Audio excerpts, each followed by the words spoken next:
Palakkad കൊഴിഞ്ഞാമ്പാറയിൽ bus കയറിയിറങ്ങി 2ാം ക്ലാസ്സുകാരിക്ക് ദാരുണാന്ത്യം. സ്കൂട്ടറിൽ നിന്ന് തെറിച്ചു വീണ കുട്ടിയുടെ ശരീരത്തിന് മുകളിലൂടെ ബസ് കയറുകയായിരുന്നു. നസ്രിയത്ത് മൻസിയാണ് മരിച്ചത്.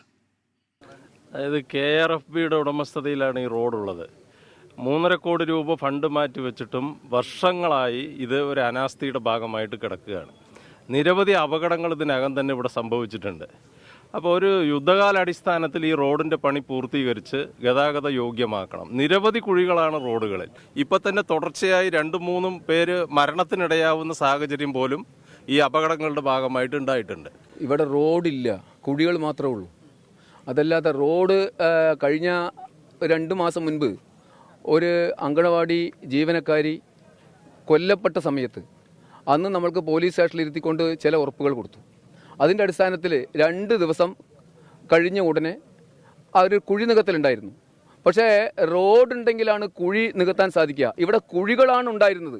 റോഡ് നികത്താൻ അവർക്ക് സാധിക്കാത്തത് കൊണ്ട് ഒരു കാറ്റത്ത് പോകുന്ന രീതിയിലുള്ള ഒരു പൊടി തൂവലായിരുന്നു നടത്തിയത്. ശ്രീജിത്ത് ശ്രീകുമാറിനുണ്ട് പാലക്കാടിന് ഇപ്പോൾ വിശദാംശങ്ങളുമായി. ശ്രീജിത്ത്, റോഡിലെ കുഴിയാണോ ഈ അപകട കാരണമായത്? എന്തൊക്കെയാണ് നാട്ടുകാർ പറയുന്നത്? ഇപ്പോഴും പ്രതിഷേധം തുടരുന്നുണ്ടോ ശ്രീജിത്ത് അവിടെ? പ്രതിഷേധം ഏതായാലും ഉച്ചയോടുകൂടി അവസാനിച്ചു. അതായത് ഈ റോഡ് ഉപരോധിച്ചുകൊണ്ട് ഒരു വലിയ പ്രതിഷേധം ജനപ്രതിനിധികളും നാട്ടുകാരും ഒക്കെ അതിലുണ്ടായിരുന്നു. പഞ്ചായത്ത് പ്രസിഡന്റാണ് അല്പസമയം മുൻപ് സംസാരിച്ചത്. എന്തായാലും ആ സമരം അവസാനിച്ചു.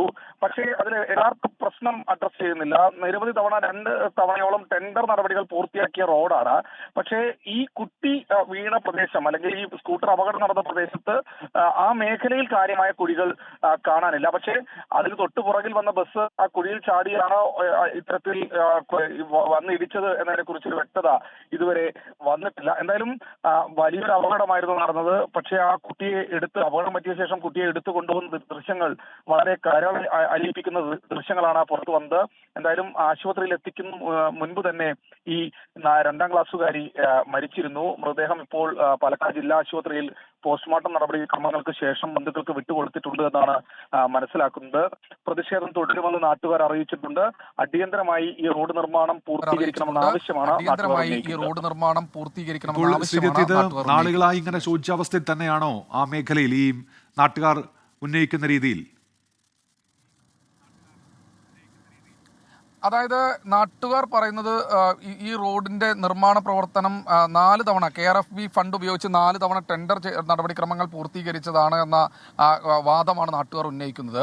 തീർച്ചയായും അതിൽ വാദങ്ങളിൽ കഴമ്പുണ്ട് താനും. കാരണം കൃത്യമായ രീതിയിൽ കുറേ തവണ ടെൻഡർ നടപടികൾ 2 തവണയോളം പൂർത്തീകരിച്ച വർക്ക് തന്നെയാണ് അത്. പക്ഷേ KRFBയുടെ കരാറുകാരൻ അത് ദീർഘമായി വൈകിപ്പിക്കുന്നു എന്ന ആക്ഷേപമാണ് നാട്ടുകാർക്കുള്ളത്. നമ്മൾ നേരത്തെ സൂചിപ്പിച്ചല്ലോ, ഈ കുട്ടി വീണ സ്ഥലത്ത് കാര്യമായ രീതിയിലുള്ള ആ പ്രദേശത്ത് കുഴികളില്ല. പക്ഷേ തൊട്ടുപുറകിൽ കുഴികളുണ്ട്. അത് ആ റോഡ് ശോച്യാവസ്ഥയിൽ തന്നെയാണ്. നമ്മളും ആ റോഡിലൂടെ നിരവധി തവണ പോകാറുള്ളതാണ്.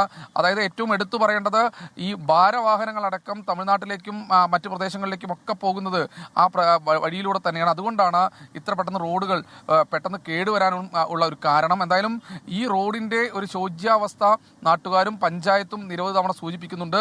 KRFB ഫണ്ട് വെച്ചിട്ടുണ്ട്, ടെൻഡർ നടപടികൾ പൂർത്തീകരിച്ചിട്ടുണ്ട്. പക്ഷേ നിർമ്മാണം മാത്രം ഏതാണ്ട് ഒരു 4 വർഷമായി നടക്കുന്നില്ല എന്നൊരു ആക്ഷേപം.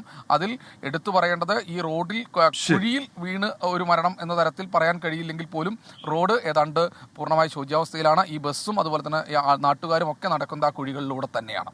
ശരി, ശ്രീജിത്ത് ശ്രീകുമാറാണ് വാർത്തയുടെ വിശദാംശങ്ങൾ നൽകിയത്.